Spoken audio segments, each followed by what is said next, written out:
welcome. Before we start, I must tell you that the interview with Jack Lemmon, publicised in some quarters for tonight, is being held over for a week or two, and when I tell you who I've got on the programme tonight, you'll know the reason why. Anyone who's been following the programme will know that we've had some extraordinary guests, but none more extraordinary than those we've got tonight. Later in the programme, I'll be meeting two men who, apart from being the funniest thing on four legs, have an especially affectionate relationship with the British public, Morecambe and Wise. But first, someone who's been described as the most beautiful woman in the world. Introduce her and the cliches pour out like a running tap. A sex symbol, a sex goddess, the Harlow, the Gardner, the Monroe of the present time. Ladies and gentlemen, Raquel Welch.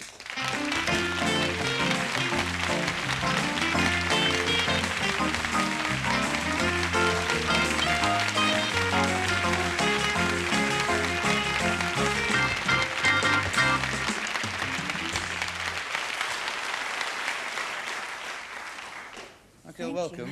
Thank you very much. Even though I set you up as the sort of sex goddess and sex symbol thing, in fact, last week on the programme, Gore Vidal, no less, said that you were a very underrated actress. Do you find it difficult? I'm surprised. You're surprised, I'm surprised he said that. Why? Yes. After my Rebecca image, that was kind of a, comme ci, comme ça production. I don't think that was either Gore Vidal or your fault, actually. No, actually, I guess not. No. Do you, in fact, though, taking up what he said, do you find it difficult for people to take you seriously in the business? Oh, I don't know. I'll tell you, I don't think it's wildly important that everybody take everybody really seriously. I've been working for a couple of years trying not to take myself that seriously. I think it's a better idea. Because I figure that, I don't know, a lot of people want to be great artists. I don't know that I'm capable of being that. But I hope I entertain a few people, you know. And I think that the world is so full of really grave issues that sometimes people ought to go away from be able to get away from their own house and perhaps their own troubles and maybe their financial problems or the economic problems of the world that we live in and go out and have a good time and just forget. Right, and you provide this, the glamour. Well, I don't know if I provide it, but that's what I like to think that is what I do. Yes, yes. And well, you certainly, nice. You certainly provide a kind of sort of fantasy figure, don't you, for millions of men? I guess I do. I guess I do. I try to be a part of a fantasy for myself because I don't like to think either about the uglier things about life. It's hard for me, I think, to deal with that. I remember when I was a little girl, I felt that I wanted to escape, I don't know, the hard things, the working and the struggling and the ugliness that people did to one another and that type of thing. And I thought that movies would be that way, or that being an actress would always be a fantasy land. Of course, it's not at all. And it's hard to convince people that it's not, but it isn't. It's very hard work. Yes. But one important thing is at least when it's over with and you have a nice movie and you can understand or you are aware that the public has received your movie and likes it, it's a really terrific feeling.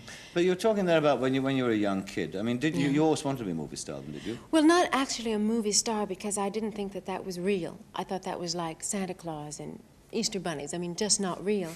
But I did think that being an actress and being able to pretend all the time for real, I mean for a living, would be a terrific idea. Because we can't pretend in our real life enough, I don't think. You know, we have to deal with the realities, the overpopulation, the war, the economy being depressed in some way, man's inhumanity to man, I suppose that, and the rearing of children and the personal tragedies that we bring on ourselves, and it's just kind of nice to be able to pretend. I thought movies was all going to be Ginger Rogers and Fred Astaire and Dan Daly and Betty Grable. And I was dancing. I was started out to be a dancer when I was about 8 years old. And I thought that, you know what, if I ever got to be in films or on the stage, that's what I would like to do. But when I came along, that was not what was going on at all. People wanted to see realism, and they didn't really take to the idea that glamour was a good thing. It was considered superficial plastic and all of this. Perhaps it is in a way, but I think it also has something to offer. Oh, I agree with you. Absolutely. You've got a lot to offer, I tell you. Oh, I walked into that. Thank you. No, in the nicest possible way I meant that. But were you, in fact, were you from the beginning, were you an attractive child? Were you a good-looking kid? I don't really think I was. I think I had, like, hair part in the middle and braids, and my dad always said, you know, that I should be very, I don't know, sort of neat in appearance, and I wasn't allowed to wear ruffles or bright colors or have my hair in curls like a lot of girls that went to school with me. So I never really thought of myself as pretty. But when I got a little bit older and the equipment arrived,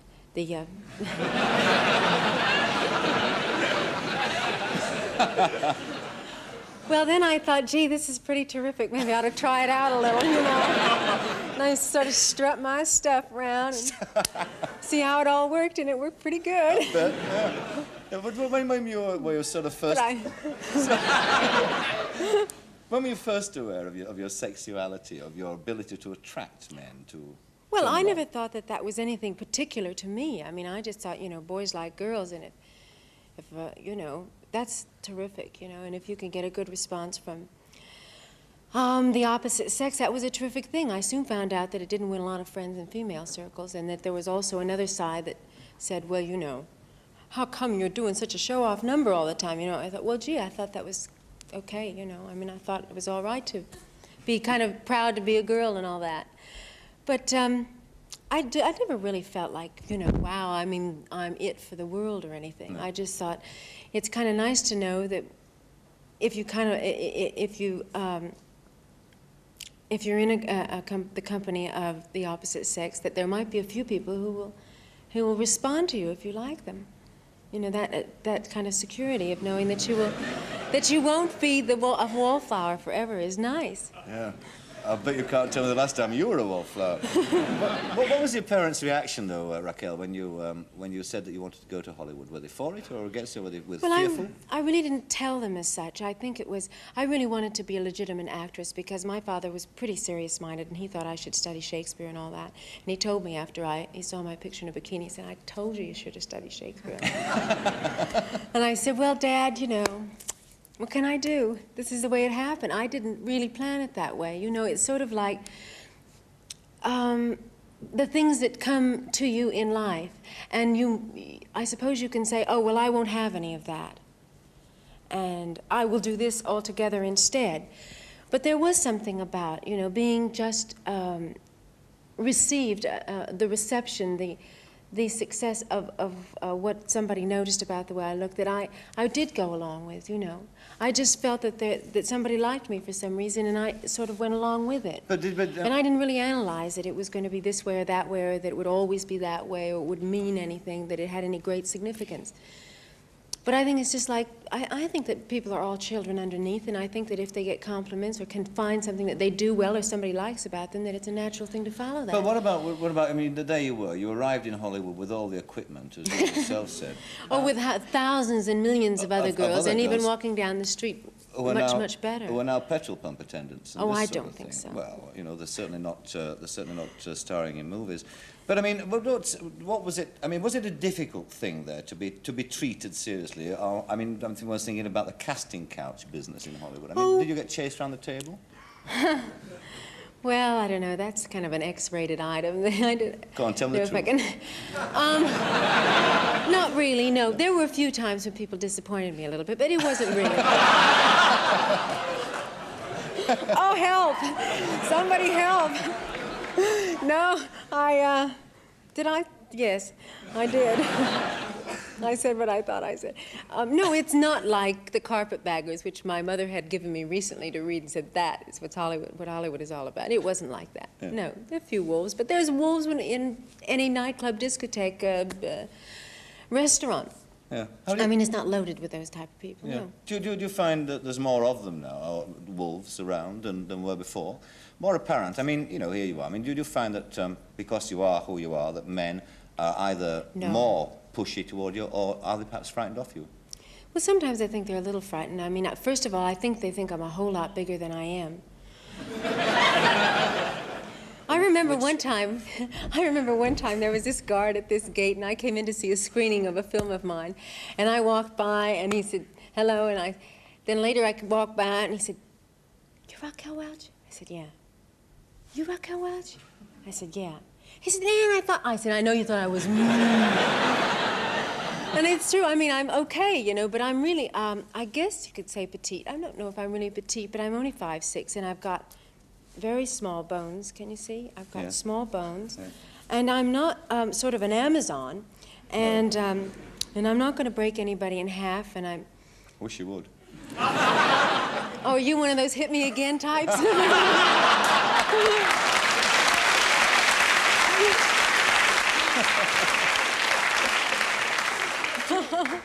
you ever get... do you ever get sick, fed up, Raquel, of always having to look good, you know, always... Yes, because every day that I work, I start by making up, because it's my job to be in front of a camera and you have to be photogenic. Well, that's when I'm supposed to look okay. I love doing this one movie that's opening recently in London called Kansas City Bomber, because I didn't have to make up. You know, every day, boy, I just got out of the sack and hit the road, got it on, and it was terrific. I didn't have to sit there and go, oh, gee, yeah. You know, all this thing, which is something that most women have to do every day, or like to do. I mean, I like to fix myself up a little bit, but it's sort of different when you have to do it for a camera, because that's not really a man, you know. Yeah. I mean, it's sort of just, there it is, and, you know, if your eyebrows gone off a little bit, you know, and it's just sort of a bore. But then there are other people who stand there and they watch you, and they apparently try to keep you together, because we usually work about 16 hours a day, which is pretty long, and start somewhere around 5 o'clock in the morning, and you can sort of wilt during the day. And yeah. Well, you mentioned that you're in your movie there, Kansas City Bomber. Yeah. Before we have a look at the clip that we've got, okay. I think we'd better explain, actually, to the people watching what it's about, because this thing about roller derbies is not known in this country. Yes, I believe you may have had it a long time ago, but I don't think you have it anymore. It's something, excuse me, that's very peculiar to America, I think, because it is kind of a carnivalized sport that has to do with women and men, but the women are really the focal point, and the girls skate around a bank track, which goes in a circle, and they block each other and knock each other down like American footballers, and then they make points, and it's a very, very highly violent thing. And the jammer, who's the person who's supposed to score, wears a crash helmet, and then she has her blockers, and then there are other people who try to knock her down before she can get around and score. And it's just a highly violent and very, very rough life for a woman, but it's one of the few, I guess you could call it athletic endeavors that a woman is involved in professionally. And in America, we have about 16 million fans of this type of thing. We watch it on television all the time, and there are great stars of it. And they are as big as stars, I think, as some of the, Joe Namath or the Georgie Best or whatever. It's one of the few body contact sports. Yes, body contact. Yes, well, we really get knocked about quite a lot. And I had to learn how to skate to do this, which I do. I think in my film clip you'll see that I'm in it. Well, let's have a look at the clip now, in fact, because it is a sequence of you getting knocked off yes. on your cam. Yes, it is, yeah, by some great big Amazonian lady. It's coming up now. Just have a look at it.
Well, there's other things that go on in the movie besides that, thank God.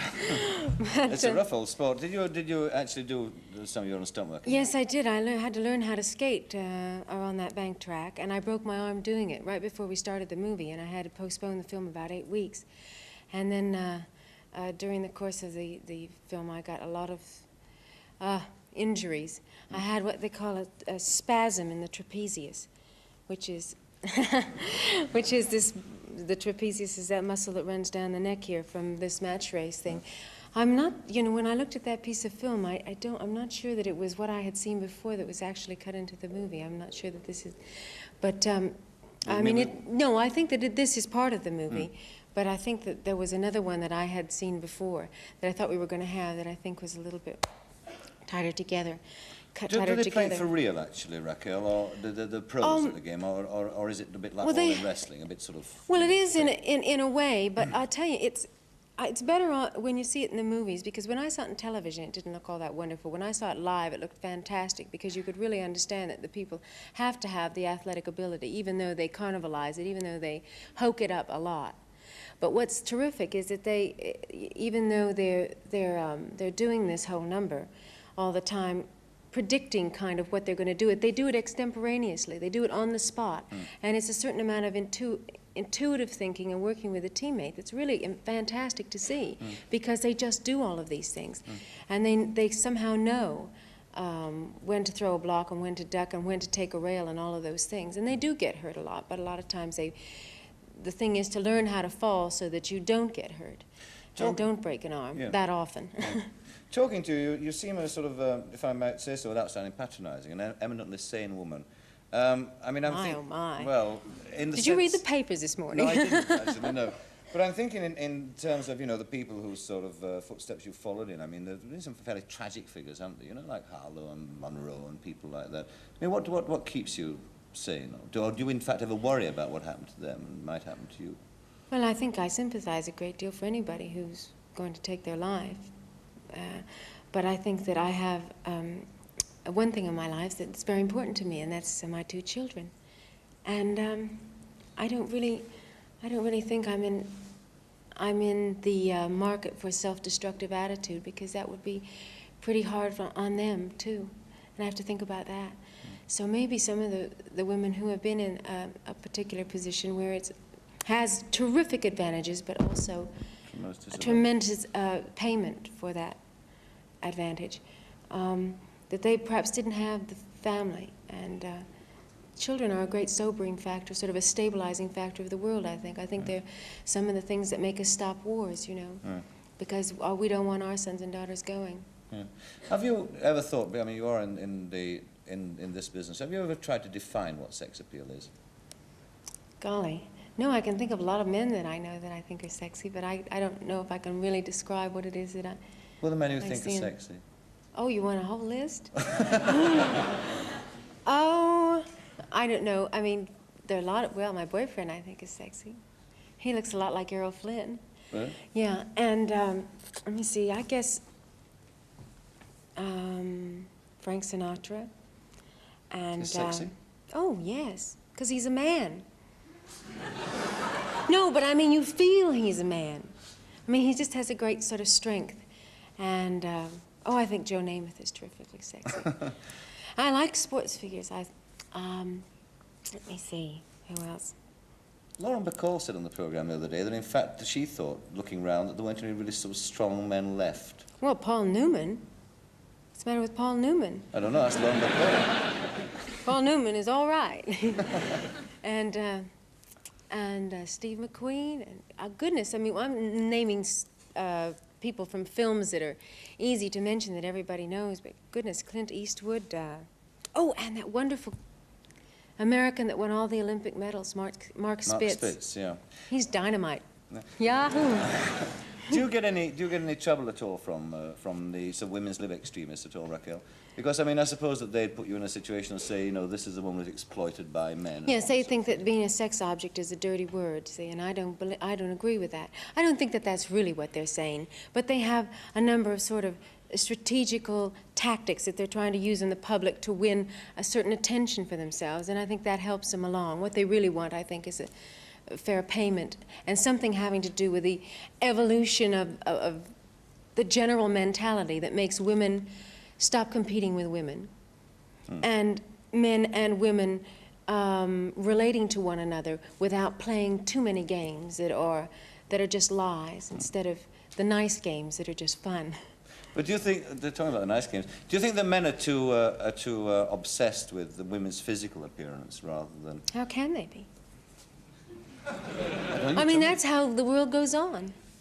I mean, that's what makes life beautiful, is men digging women and women digging men, isn't it? Oh, sure, but I'm wondering about the reasons why they dig, you know. Well, Well, I it's a mean, size yes, of course, it's wonderful that everybody that you can fall in love with a person for other reasons, certainly, than besides the fact that they have broad shoulders and a couple of tattoos, maybe, and I don't know, but I mean, and then they wouldn't last. You wouldn't give them. You probably wouldn't really in a short period of time if you were past your teens. You would realize whether they are going to be gentle, whether they're going to be egotistical, whether they're going to be, I don't know, sort of totally idiotical and not able to carry on a conversation, or what they're going to be like, and whatever it is, you must know then whether that type of a thing appeals to you. But you should, I mean, I guess when we look, I mean, that's the first impulse, and if that doesn't work, I mean, of course there are other things in life besides just the way a person looks. Of course that's true. I would never say that it wasn't. But I think that it will always be true, too, that we see with our eyes first, and that those attractions will take us different places, and not everybody likes the way I look. And not everybody likes the way, I don't know. I mean, a lot of people might prefer more or less, blonder or shorter or taller or a lot fatter or whatever. You know, some women love beards, and some people love bald heads, and some people like men with tiny asses, and some like... I mean, I don't know. I mean, there's enough variety just visually that they have a field day. It's a wonderful world, it really is, isn't it? Well, see, I don't think that... I just think that there's so much being said about women, because women have always tried to be a decorative piece in society, and a decorative thing for men to look at. And it's been said that that's not a good thing. And I'm not trying to defend myself when I say that, because I don't really care, you know. I mean, I'm happy and very successful, but I mean, I just think as an idea that it's kind of dumb, because, you know, it does not preclude other things that women do in life. They can be wonderful writers, poets, stateswomen, lawyers, doctors, anything they like, and still be a great-looking chick. Nothing wrong with that. Oh, I agree. What about growing, finally, Raquel, because we've sadly come toward the end of our interview, what about growing old? Do you ever worry about that?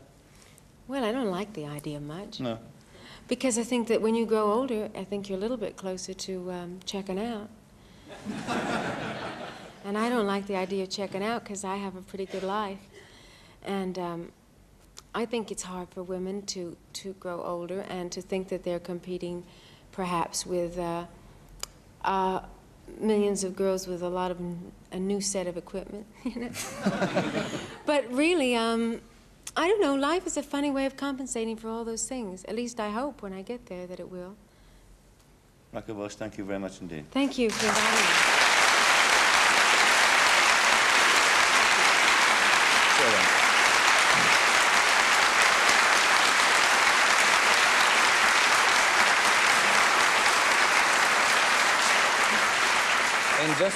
In just a moment, I shall be talking to Morecambe and Wise, but in the meantime, another artist who never fails to please me, a veteran musician, but a master, Stephane Grappelli, accompanied by Harry Stoneham and his trio, and a tune called I Can't Believe That You're in Love with Me.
Marvellous Stephane Grappelli. Now, there were these two fellas sitting in a deck chair.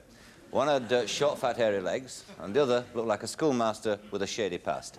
Together, they formed a comedy partnership which has lasted for 30 years and brought untold joy to millions, including myself, their biggest fan. Ladies and gentlemen, Morecambe and Webb.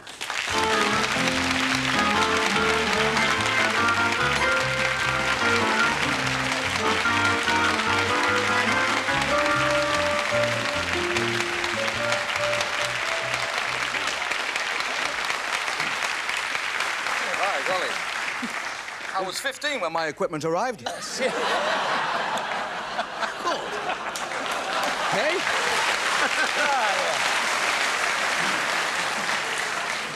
I'm much bigger than you thought, aren't I?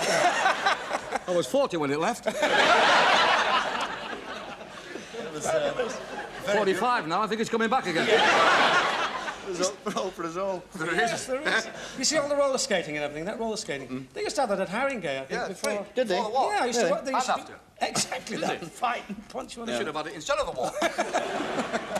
Great. I said in the introduction that you've been together for a long time, sort of 30 years now. We had the operation yesterday. Yes. Yeah. Yes. How young, in fact, were you when you went on stage, first of all? On stage? Do you mean professionally or actually right at the beginning? like now? Yourself. Oh, seven, yes. I used to perform with my father, do a double act in the clubs all over the country. Really? That's what we used to do, yes. Oh, around Leeds. You didn't do all over the country. Well, we used to go in the country and in Leeds as well, yeah. yes.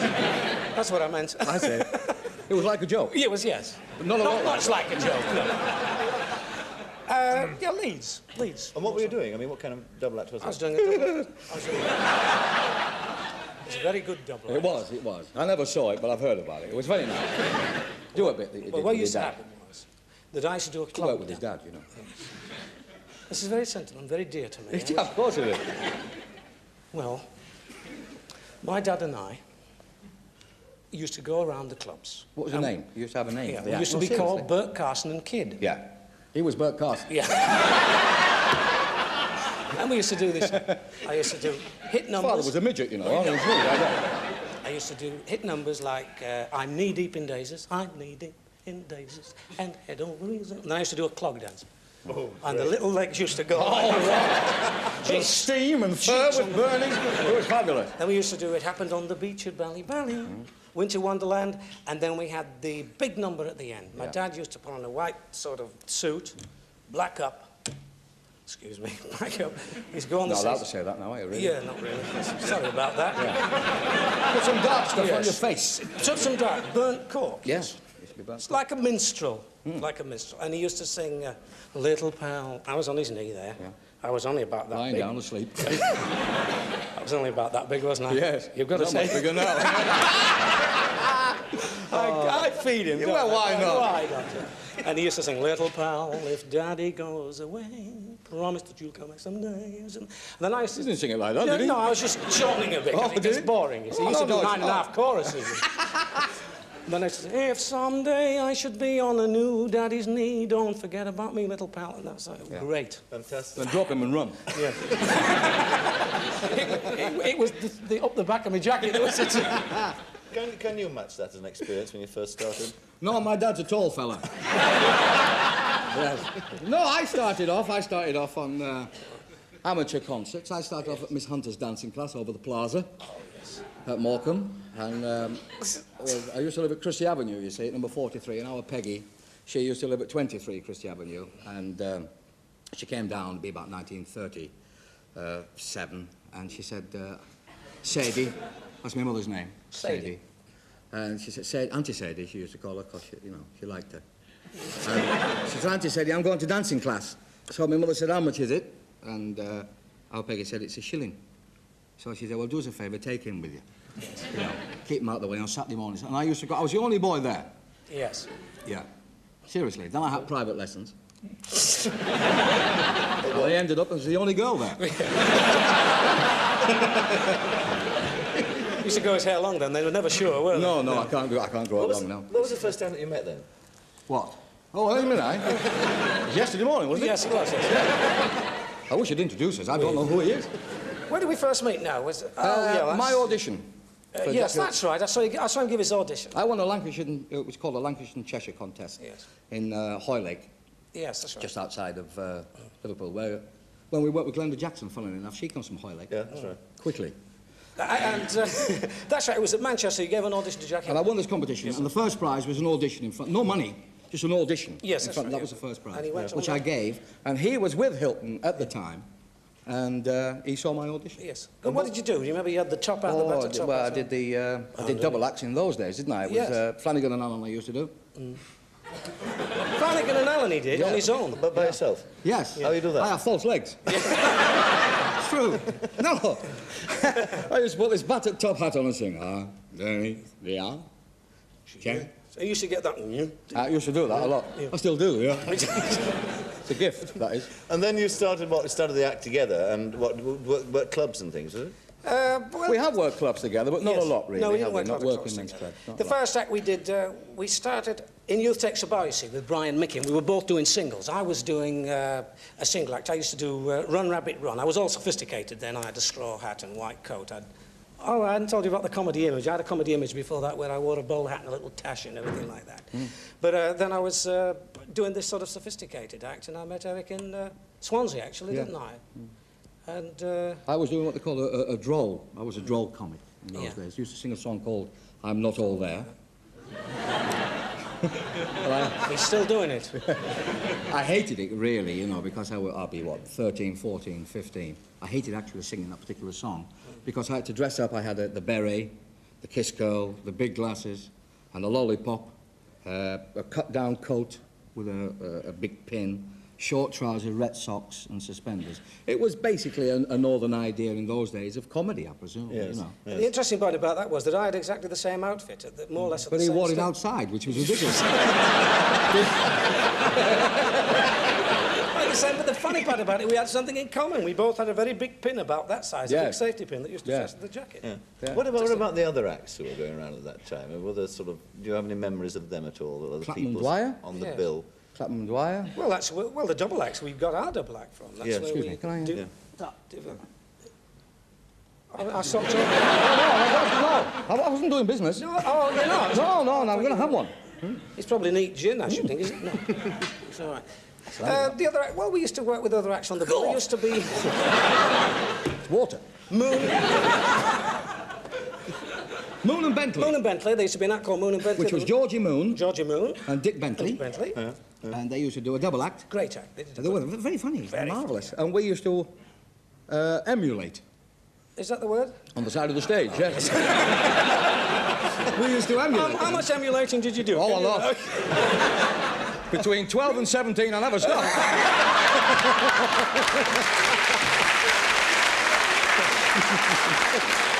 Was that before or after you got the equipment? Instead of. So, I've got a small arse as well, you know.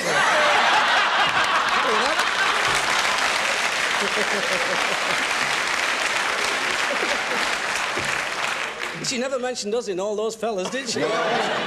She's thinking about it, though. She saw me back there. She's a lovely mover, though. Oh, beautiful. She's on casters. Yes. I saw her go by. She's very beautiful. Who were the influences, though, on your career when you were younger? I mean, we're talking about Raquel there, not that she was an influence on you, but what about She's movies? an influence now, I'll tell you. No.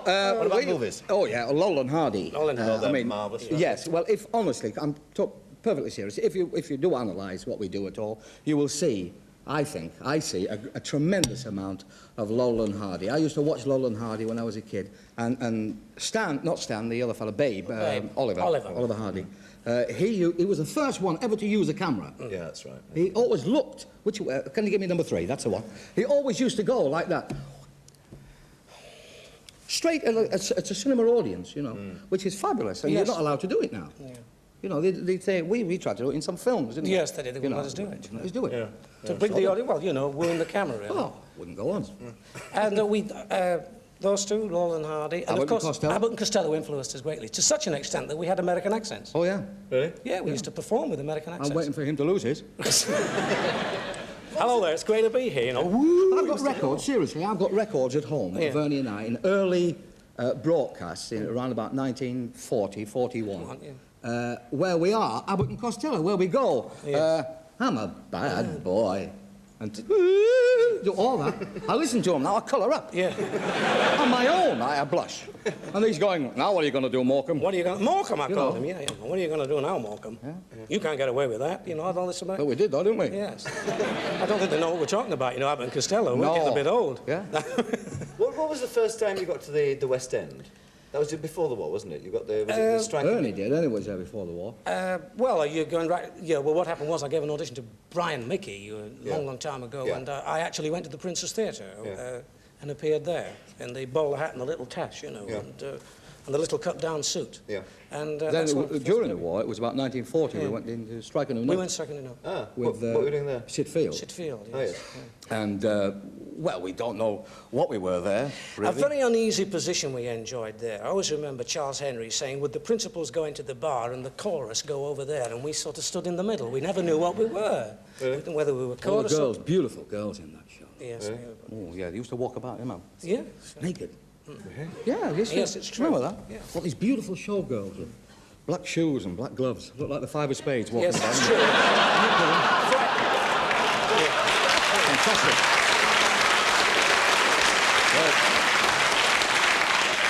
I remember George Black said to him, if he didn't blink once, he'd go blind. Yeah. It was in that show I started wearing these. That's where I got that from, you know. Around the corner. And you could look in at the back of the Mapleton Hotel there, and by Joe, there's my some golly. things went on. Really? Oh, those Americans were tearing it down. Yeah. Okay, that's where we learnt. We learnt all about it there. Didn't Yeah. we? So, and you were doing some song and dance as well there and all that Well, stuff? yeah, we were Well, we doing. glorified. Yeah, we were never quite sure what we were, chorus boys, you know, or You know what a principal. chorus boy is? chorus boy. Yeah. But you know what a chorus boy is? I'll show you. I'll show you a chorus boy. Could Just we watch see it. a chorus boy? A real chorus boy. Show I'll him what a you something. chorus Where? boy is like. Just On there. the You'll watch television. it. In a minute. What's all this about? You'll see any second now. Don't worry about it. Look on this thing. Oh, my God.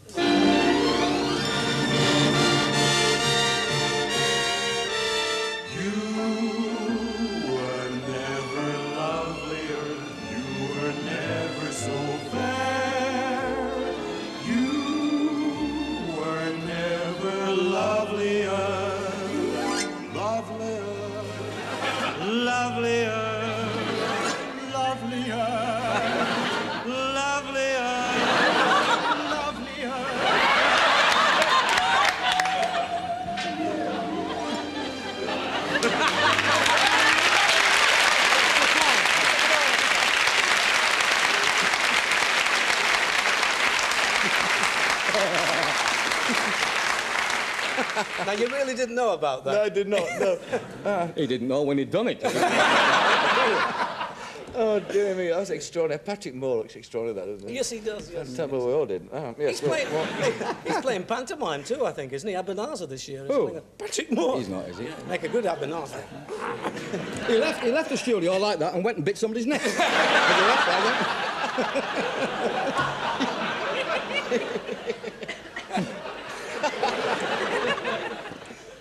Tell me, when you went, you know, you spent a tremendous long time, didn't you, on the road playing all the theatres and this sort of thing, after the war. What was that like? Was it, looking back, was it an enjoyable time or what?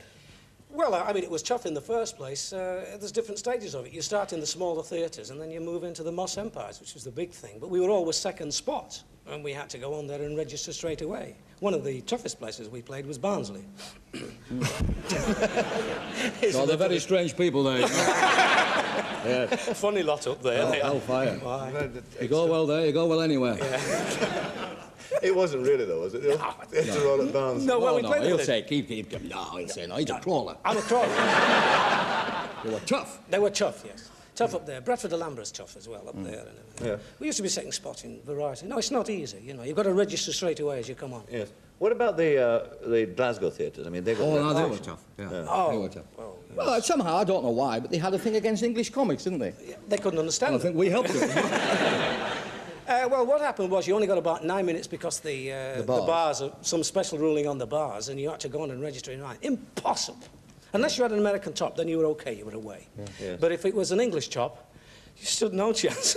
Yes. Unless it was particular ones. I think people like Vera Lynn did great there. But with Eric and I, second spot, murder. Yes. Murder. I remember old Arthur Haynes was up there once, and he was getting heckled and chayacked, you know, and he stopped halfway through it. He said, I don't know what you're heckling me for. He said, I don't know any of the answers, any replies, nothing. And he just carried on and died on his feet. Yeah. What was the other one? Yeah, it's true, that. One of the comics said, what? Somebody was making a noise down there. No, what somebody from the audience said, why don't you so-and-so off? You know, a naughty word. Yeah. Why don't you so-and-so off? So-and-so. So-and-so. Very naughty. I don't say naughty words. No, no. Why don't you so-and-so off? And the comic understood. Which one that one? What was that? Really? It wasn't that one. It wasn't- well, the other it was one. stronger than that. Oh, stronger, yes. So he said, why don't you so-and-so off? And the comic said, I beg your pardon, sir. And somebody next to the fella said, you heard what my friend said. Why don't you so-and-so off? Oh, it could be. I remember once going on there and we came off to our own footsteps. Yeah. And the fireman was in the corner and he said to us, he says, they're getting to like you. He said, Really? Yeah, well, they haven't thrown anything. they hadn't thrown anything, yes. Yeah, They sat there. And there's a comic, I won't mention his name, but he fainted, Des O'Connor. Yes. I won't mention his name. He actually walked on and went, well, ladies and gentlemen, and it was carried off. Did they applaud him? What a fall, yes. Oh, dear. Anytime you're feeling lonely. And he was that night. That must have been an extraordinary area to learn in, to learn the business in that. I mean, survive that, you survive anything, I should imagine. Well, I suppose so, basically. Well, the windmill was the same, though. Was it? Oh, yes. Worse. Worse. I mean, we followed... We only lasted a week there. Really? I became a nervous wreck. No, we did. Tell him the story. And let me interrupt to get a few laughs. Well, first of all, we gave him an audition, Van Damme. You He know. used to go, well, it was known by his initials. Yes. He was known as VD, wasn't he? Yes, he was. Really? It really was. Yes. Really? Really true, huh? We were quite shocked, weren't we? Yeah. But he We was. just laughed, didn't we? Yeah.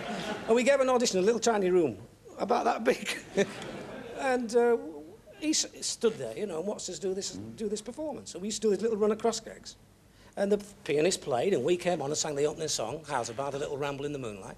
And then he came across, did these little quickies with an urn on his shoulder, you know, what's a Greek urn? About 30 bob a week. About yes, and he was flabbergasted, and he booked us. There's a man outside with a funny face. Go tell him you've got one. Yeah. the invisible man's outside. Tell him I can't see him. Yeah. You should do all, though. Yes. Quick, though. My dog's got no nose. Ask me how it smells. Terrible. Terrible. We're doing that. We're doing them now. We actually used to have a fishing rod. We used to have a stick with a bit of string on it, with an apple on the end. Yeah, and And throw he it used over to the throw orchestra. it like that, over the orchestra like that. And he used to say, what are you doing? Fishing. I'm fishing. He said, well, you don't catch fish with an apple, you catch fish with a worm. That's all right. The worm's inside the apple. Yes. And it took us years to get out of that stuff, didn't it? That's it. And you got the boot after a week? No, well, actually, what he did was he booked us, and I'll tell you what he got, £25, 6 performances a day. £25 for the week, 6 performances a day, but we That needed the didn't money. include the girls either, did it? No, we weren't. And we used to follow an orgy. You can tell him better than me. Oh, An orgy? fabulous. An orgy was called... Well, we a thing called it an called- orgy. Well, it's nothing nowadays, you know. No. But we called it... I'm going bald, aren't I? Yes. We called it an orgy. It was a thing called... I'll have to get one of them. Yes. It was a thing called... Lilith. Lilith. And I've forgotten the fella's name I was in it now, but he was a dancer. He was queer as a coot, he was. Yes. He used to be going, prancing about... You had to Like be, that. really, didn't Eh? you? I mean, you couldn't be a Oh, real you man couldn't in have the middle. stayed there for a You year couldn't- like no, that. no. No, if you weren't. And... You started ad-libbing or something. Yes, on the stage. But we followed this particular orgy where all the girls strip off and they just stand there and they weren't allowed to move, you know, or anything like that. And then we'd be on the side. Like, setting the props. With his props, you know. Yeah. Like this, and I'd be on the side ready to go on. Yeah, Like this. not looking, because he's very moral. Yes, very much. And on I'd go singing the opening song. Yeah, and forget then the words. And And then he'd come on and do the... I come on to do the quickest. But the audience then, you see, would all fellas Yeah. out there, would, as soon as somebody left the front row, would fight. Yeah, and they climb over each Climb other. over the They seats. got onto the front row to get close for the next show, because it was a continuous show, 6 shows a day. We died, didn't we? Yes. Terrible. I think our only line was, hello, music lovers. Yeah. Which is just, hello, music lovers. Yeah. But you stood no chance. I mean, they were all climbing over the seats, and you'd had it. I mean, they didn't listen to our witty jokes. No. I'll tell you who else didn't listen to him either. That was the television audience the first time we did television. Because I didn't realise, in fact, until I looked up the sort of cuttings on you, this very cruel thing that somebody said about your first television Logan series. Gourley, yes. Was it Logan Gourley? Logan Gourley. Logan said- Gourley, in The People it was, if I'm not mistaken. He said, have you got it there? No, well, you say it nicely. Was it Well, the no, Express? because mine was Venom. Was it? Are we getting all bitter and twisted now? Oh, just a bit. No, I mean, if he looks back at it, he must regret the day he ever said it, because he said television is the box they buried Morecambe and Wise in. That's true, Yes, huh? yes. I should have said it, you know. Yes. He said,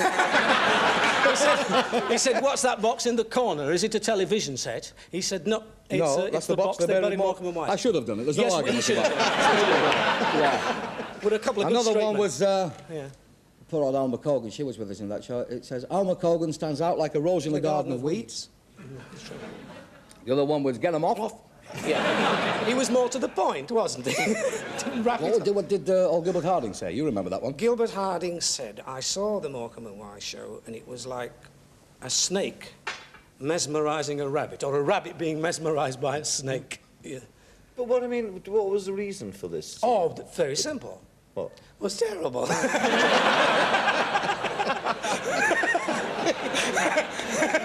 Really, yeah. Really? It was terrible. I only wish the BBC had kept the tapes, but they couldn't afford it then. But I wish they'd have kept them, because I'd like to have seen them to see really how... As a matter of fact, quite honestly, they weren't as bad as what people made out. They were only one a fortnight, half hour on a Thursday night. That's weren't right. And it was the early stages of television. I'm sure they weren't as bad as all that, but now we've no record of them. But what did you do when you took a terrible knock there? I mean, did you feel very depressed Oh, afterwards? yes. And what happened? That was what it. did you We do? said, that's it. We're not going on television again. Our career, we said, is in ruins. We didn't even have a career then. We could only do about 10 minutes actually on a stage in those Yes, days. yes. And if a stage manager said we want you to do 12, you had to work the same stuff, only slower. Slower. It's slower. It's true. We were playing one theatre in those days. I mean, these days, if somebody asks us to do a plug on the stage, we'll slot it in. But I remember working, I think it was somewhere like Croydon. New Cross. Croydon, New Cross, somewhere like that. And the stage manager said, would you mention Castle Steam Laundry? Why Castle Course, I Steam think he was getting a little I think he was kickback, getting, yeah. And so we did the act, and as we were taking our bows, we said, Castle Steam Laundry. And the best one ever was Chatham. during the war. Chatham. And we're on the stage, and we're halfway through the act, and the all clear went. That there was a raid on more or less at the time, you know. And the Police raid. and the all clear went right in the middle of it. And we finished the act, came off, and the And we're stage very quick, ad-libbing like that. Yes. We said, what's that? What's that? Yeah. The stage manager said, quick, go back and tell him the all clear's gone. And the all clear was on the theatre. It was on the theatre roof. You couldn't hear us. Couldn't hear talk. us at all. What if you could hear one of them? Went, oh! That's all you could I said, go hear. and tell them, yeah. So they must have been deaf out there. That was our excuse, anyway. How do you go about reshaping the act, though? Reshaping Ernie? Yeah, but after the television yeah, well- thing. Did you make any conscious effort to reshape it? I mean, Yes, well, we did. You see, once we moved from what we called the discovery stage, when we were touring with Brian Mickey and Variety, but as discoveries, you were always a little bit, the audiences are a bit on your side. They're young, and give them a chance, you know. But once you get onto the professional stage, this is where it became difficult. Then it was, you know, they're old Sodom. And as I said, we only It is a lasted, late show, this, isn't it? we only lasted a week at the Windmill, and they kept on this other double act. They said the people preferred this other double act, and it was actually Tony Hancock. Hank and Scott. Hank and Scott, it was, yes. it was Tony Hancock. Yeah. Harry Worth was there, wasn't Oh, yes. But from then on, from the Windmill, we had to develop this double act, you see, and really get it professionally in the theatre. And a fellow called Gordon Norval came to see us on the last day at the Windmill, and he said, I can put you in at the Clapham Grand. And we said, oh, yes, how much? And he said, £10, less commission. And as we were going out, he said, can you do 2 spots? And we said, we couldn't. And we said, yes. He says, I'll make it 12. £12, and we went to Clapham and we rewrote this act, and it was the first time we ever did Woody Woodpecker. Oh, A song called Woody Woodpecker. That's right. Where Eric used to do the voice. the funny voice. He used to do the ha ha ha ha. That's the Woody, and that really. That was a sort of turning point. Yes, he pulled us away and made us a little. We started to get bookings from then on. Yeah. And since when, I mean, that's extraordinary rise to the top. A rise which, in fact, was what I suppose nearly brought to a premature end 4 years ago. Today, this 4 years very ago day, today, yeah. when you had your heart Yes, this attack. very Right, day. yeah. Oh, I'd do anything for a laugh. How are you feeling? Oh, you're Oh, all right. You great, feel all never right. felt That's better. good. That's good. Yeah.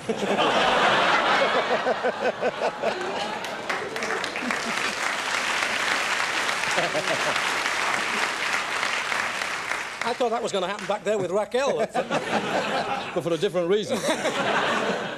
And in a different place. You nearly fell over the equipment. Was there, I mean, it seems a daft question, but I wonder, was there at all a funny side to it, Eric? What, the illness? Oh, well, in a way, there was, you know. I was at, we were working at this club in Batley. There's 2 waiters. And I said, you know, I got a bit of a twinge in my arm, and I had to say to Ernie, you know, I don't feel too good. I'll go home tonight and... So I'll sign the autograph. I said, you sign the autograph. You sign the autograph, he said. And, so, because his wife always asks him for his autograph when he's finished. And... She said you were good tonight. You were good. yeah. And I would drove home in the car. Thank you. All right. And I drove home in the car. Cheers. Cheers. Let's say you got a lovely home here. Very nice. Great, that.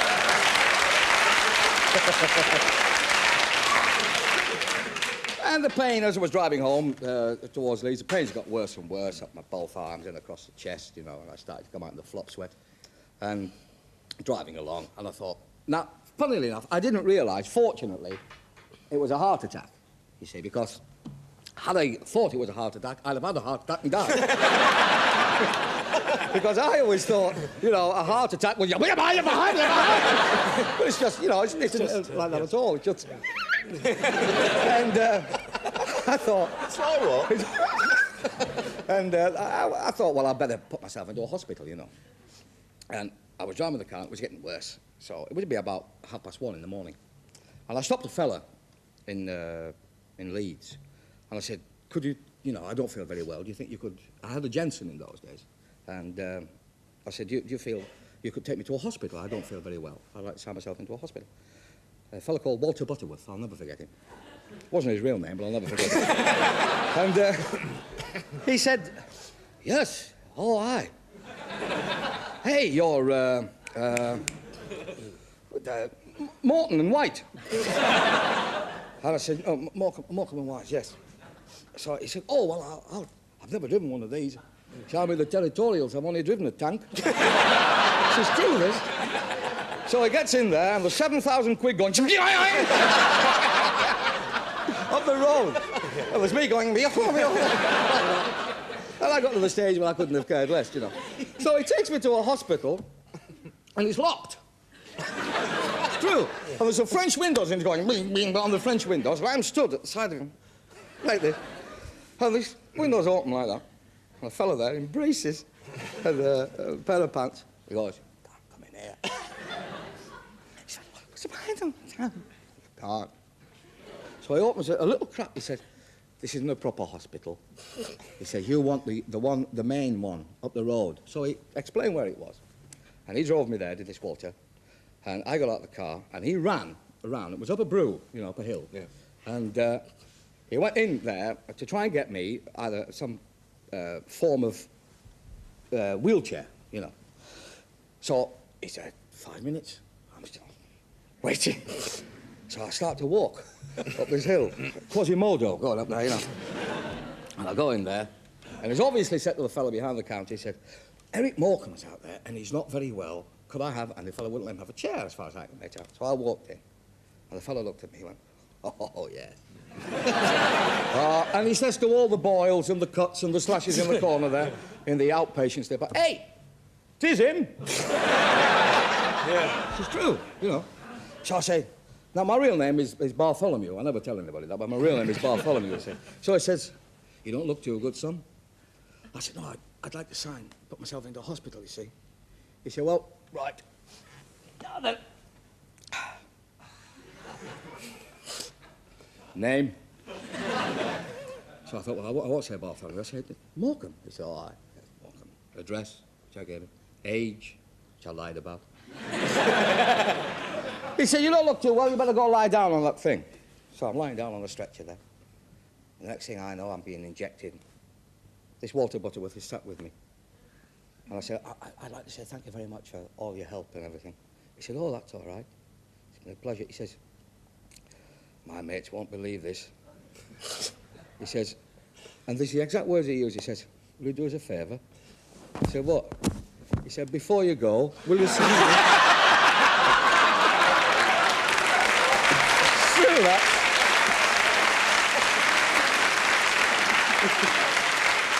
Totally true. 4 years ago tonight, that. Yeah.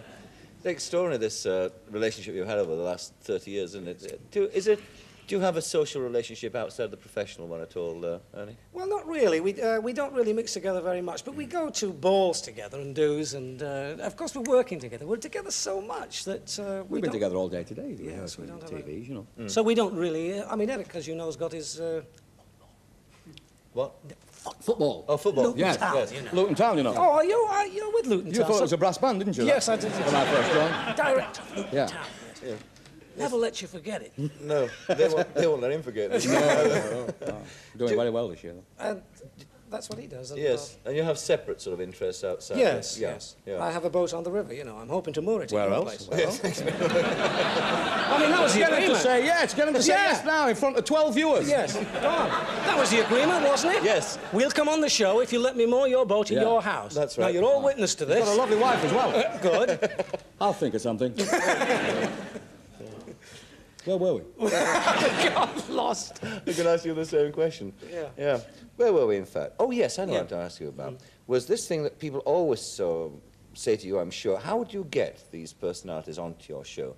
I mean, your most extraordinary knack you have of persuading the most unlikely people. I mean, one thing's of Andre Previn, for instance, who came on, was brilliantly funny, Glenda Jackson and people like this. I mean, how do you manage it? Quite simple, really. Yes. It's our producer does it, Producer does it, yes. John Ammons. John Evans, yes. We say, you'll never get her. You'll never get him. He tugs his moustache. Like that. He said, we'll see. Yes. Phone, rings them and they say yes. Yes. But I mean, but ultimately they've got to say yes, and they've got to agree to come on with the two of you, and they know what they're in for. You know, they're queuing up now to be insulted. And I mean that in the nicest possible way. Quite honestly, though, I think they know that we will approach it professionally, we won't let them down, and we'll give them a good run for their money. Yeah. And I think that's what it is. Yes. Have you ever contemplated splitting up, going your own ways at all? No. Not till tonight.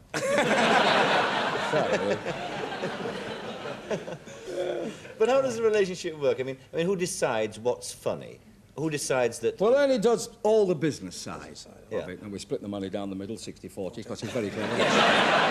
But you pay less tax. Well, of course, yes. Because he gets the 60, I get the 40. And what about other comedians? I mean, do you have comedians that you look at and you think are very funny that... Yeah. Like who? Well, Tommy Cooper, to me, is one of the greats. I agree, I think he's marvellous. He's a funny mover, yeah. And one of the other one to me, who I feel, is the way I'd like to end up in show business. If I could get away, not get away, that's the wrong word, but if I could be like him when I'm his age, that's Arthur Askey. Yes. Because I think, to me, he's a gentleman, you know. He's got a wit that I go, He's very quick. you know, oh, it's very quick. But I'm more likely to finish up like him because I'm nearer his size. True. But do you share Eric's... Yeah, well, I've known Arthur Askey right from the beginning. I was in Bandwagon at the Prince of Wales. We're going back to the beginning again now. He's one of the nicest men in show business, Great. he keeps telling me. Yeah. But I knew Arthur Askey right from Lovely the beginning fellow. when he was with Bandwagon. So I've known him all my life. Yes. And he looks just the same. Yes. But what about the people who really make you laugh, though? Well, I agree with Eric. I like Tommy Tommy Cooper. Cooper. I like funny people, movers, not so much talkers. You know, Yeah. I like funny talkers, but I think comedians should be able to move funny as well, Yes. besides talk funny. Yes. Jacques Tati said that humour begins in the feet for him. Yes, And I think well, it's A true. good comic has to have good legs. I Good mean legs. that more sincerely. They have to have good legs, Yes. you know, because they do a lot of walking about. if you're in a pantomime, Yeah, in a pantomime. if you're in a pantomime from 1 o'clock right through till about 11 o'clock at night and you're on your legs you need good legs. Yeah, but it's something about the shape of the feet, though, isn't it? I mean, Tommy Cooper's got Yes. this thing. You know, you've got it as well, haven't you? Not in my feet. I've got very dainty feet, very pretty Well, feet. do you know he only takes a 6? Yes, 6 I inch? take a 6 on And that foot. 11 on the other. So it makes up for it, you know. And I'm a 6.5. Yeah. Very tiny feet. Yeah. What about movies? Because you've made movies, but they've not been as successful by any means, have they, as your, No, as your television not always work what at we all? wanted them to be. Does No. he mean films? He means Films, films. yeah. Yes. Movies. Yes, because... Not the blue ones. that Oh, we the made. other ones. The other yes, ones. Yes. We've... you showed that clip of me tonight, didn't you? Yes. I'm going to show a clip of you in a movie. No, now. you're not, are Oh, you? I am. Oh, yes. Oh, yes, we What's are. this? Yes, it's own back. Look, there's that fellow there, count 7, Yeah. 6, 5, Sorry about your ears. 2... Here we are.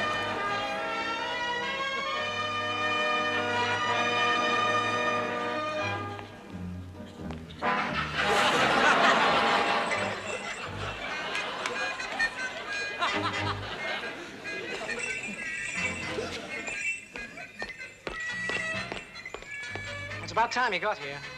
You didn't recognize me, did you? Maybe completely. How much you got? Thank you. I haven't overdone it, have I? No, not in the least. No. Sleigh bells, cassock. Watch it, that's all. Just watch it. Now follow me, and remember, you're supposed to be a ballet dancer.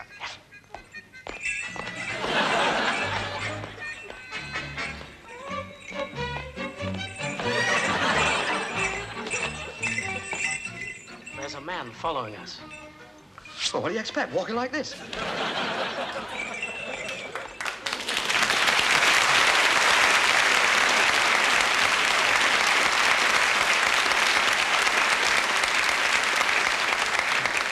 Would you like to do more movies? Yes. Yeah, I'd like to do one if you can. Could you just show us this, please? Oh, I'll show you something in a minute.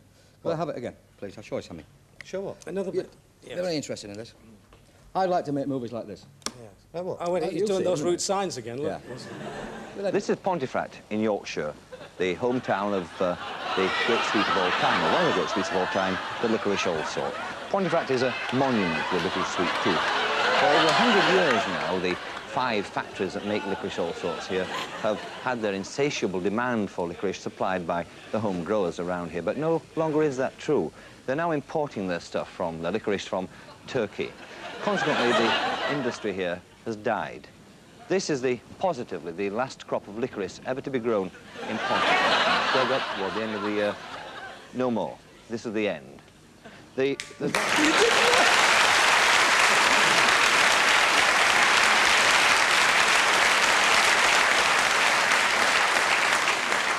That's extraordinary. Where do you get that from? Oh, we find them. Yeah. We find them. Would, We know where the body's buried. Would you like to make some more movies as well? I think not. We got it off low grade, that. I look like I got the lurgy or something like that. It's Well, terrible. you see what I mean when you just look back? Yeah, that's a long Right, time ago. But I mean, the thing is, it's a different. Of course, I mean, that was all done on my feet, you know. I mean, Of course making it it up was. as I went along. Yeah. But He's got fear in his eyes. He doesn't know what's going to happen next. I wonder what else you got. But what Just about? don't stand up quickly, that's right. We haven't got to the photographs yet.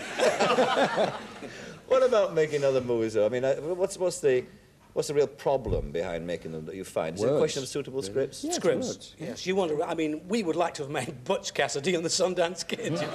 Let's face it. Or The Odd Couple. Oh, the uncover. We would. I mean, those are the films we would have liked to make, but you can't.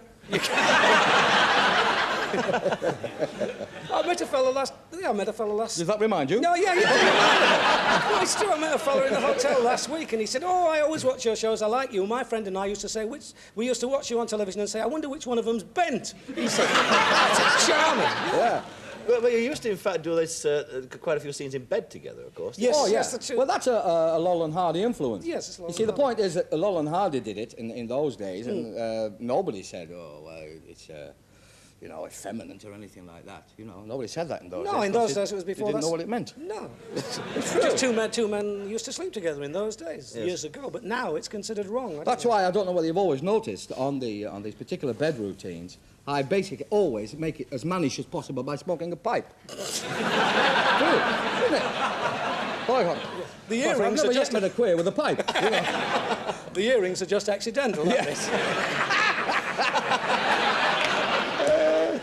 Oh dear. they? Oh, dear. What about American audiences? Oh, a lot of people are saying that. Yes. No, I like them. I like them because they're over there. Yeah.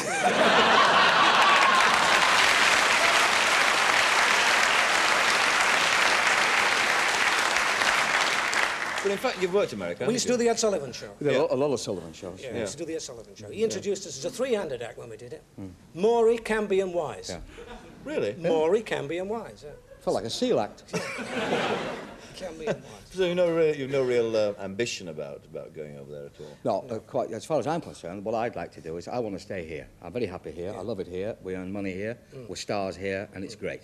If the Americas or the Americans want us, to go over there, they've got to do it here. Yes. They've got to buy the shows. By the shows. Yeah. You see, I won't go over there, and I will not say sidewalk.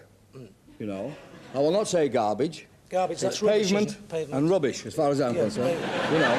There's some And glass I'm not going to go bins over and there and do all that. I'm just gonna, Except for the money, that's all. I'm just going to take the elevator. Are you? I think you're very right. That's a good one, that. Just going to take the elevator. It's good, that. Lift, you know. That. Yes. Well, before you go... Oh, are we going? Where are you going? I didn't know. I thought it was doing well. Are you worried?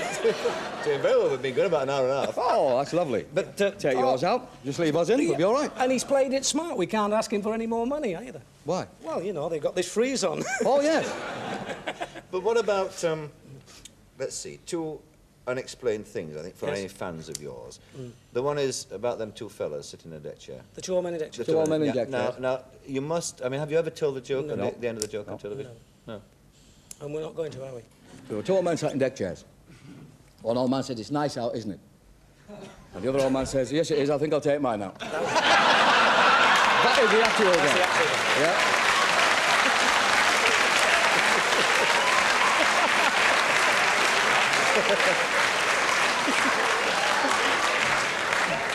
Is that all there is to it? That's all there is to it. That's all not the there end, is to though, mine, is it? what? That's not the end. There's a bit more. Is there? What's the other one? Don't tell it. No, we won't tell the other bit. won't tell No. the other bit. And what about What that about- big bird who always comes down at the end of the... Oh, yes. Oh, Janet? Janet. Yeah, Janet, well, she's lovely. isn't she? 52. She hasn't got 52. She's only got two. two, But 52.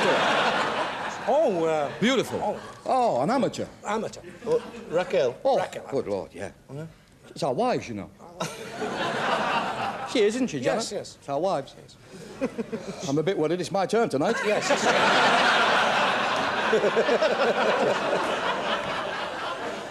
Even as a baby, she was fat. Yeah. They had to jack her up to put a nappy on her. Yes. Do you know where she is now? Ask me where she is now. Go on, be a straight man. Where is she Where now? is she now, then? Well, she's floating over London with Nimble written down the side of it. Fellas, listen, thanks a lot. I've really enjoyed talking to you. Lovely. We've sadly come to the end of Is our it cash? time, but... Cash? It's an envelope. Oh, you promised cash. The reddish. You promised the reddish, you said. Morecambe and Weiss, thank you very much indeed. My pleasure. Thank you very much. Nothing. Bye. Bye.